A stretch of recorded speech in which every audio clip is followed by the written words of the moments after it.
Assalamualaikum warahmatullahi wabarakatuh. Simkuring Cecep Hermawan danget ieu beres ngadugikeun hiji guaran ngeunaan ngaronjatkeun kaparigelan nulis teks biantara kalau ngagunakeun model pangajaran PJBL Project Based Learning. Taya minangka jajarna jadi model pangajaran Project Based Learning PJBL pikeun ngaronjatkeun kaparigelan peserta didik dina nyusun teks atawa naskah biantara. Tambahanana ngawengku pasoalan nu disanghareupan tur baris direngsekeun akar pasoalan alternatif solusi hasil ngungkulan pasoalan sarta sababaraha sumber rujukan.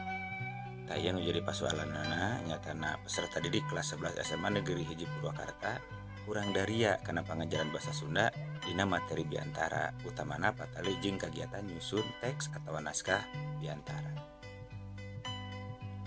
Sababaraha hal nu jadi sabab musabab dina ieu pasoalan diantarana patali jeung minat peserta didik, manfaat materi pikeun peserta didik, kreativitas guru dina ngokolakeun pangajaran, teknik, strategi, metode pengajaran guru, paniten ti kolot peserta didik, suasana pengajaran, oge patali jeung anggapan yen cenah diajar basa Sunda teh hese. Basa Sunda teu pati dianggap penting. Oge kasang tukang budaya nu lain pituin Sunda. Kalebet oge lingkungan masyarakat loba nu geus teu pati make kana basa Sunda. Tah tapi tina rupa-rupa marga lantaran eta teh nu jadi akar pasoalanana mah tetep nyoko kana kurangna kreativitas guru dina ngokolakeun pangajaran. Pikeun ngungkulan eta pasoalan teh sababaraha alternatif solusi wah patali jeung model pangajaran aya ning model pangajaran PJBL, kolaborasi, TTW, kooperatif grup, latihan jeung sajabana. Oge patali jeung tema atawa bahan pengajaran.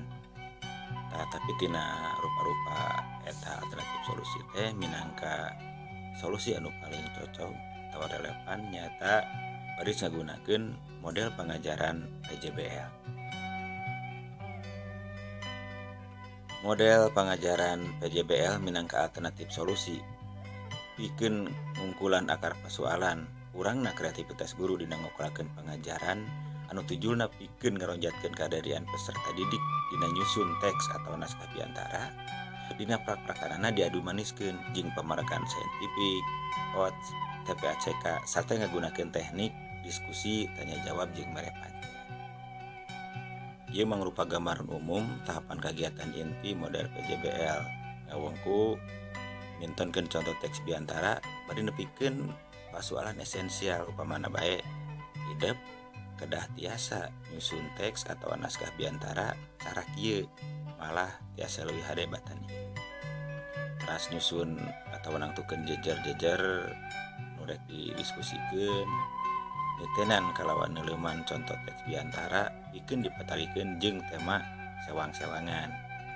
Diskusi ngeunaan jejer atau bahan katut sistematika nyusun teks biantara sarta babarengan nyusun teks biantara kalawan nitenan rupa-rupa aspek woh tata basa, ragam basa atawa mamanis basa kaya ning purwakanti, gaya basa, babasan jeung paribasa.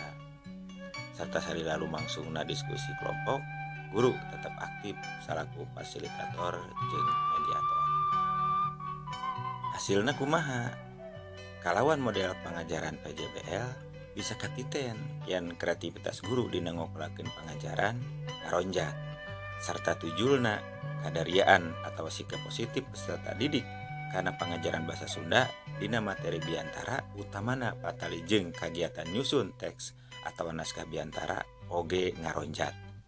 Hal bisa katiten dina teks atau naskah biantara nu disusun ku peserta didik nu geus bisa nyumpunan pasyaratan diantarana bae struktur teks atau naskah biantara anu hade tur lengkep, eusi teks atau naskah biantara geus luyu jeung tema atau jejerna, bener tata basana merenah undak usukna oge ngandung estetika anu proporsional sarta rapih dina nyusun tulisanana.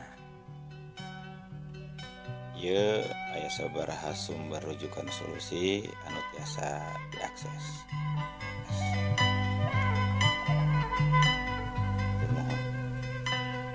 Assalamualaikum warahmatullahi wabarakatuh.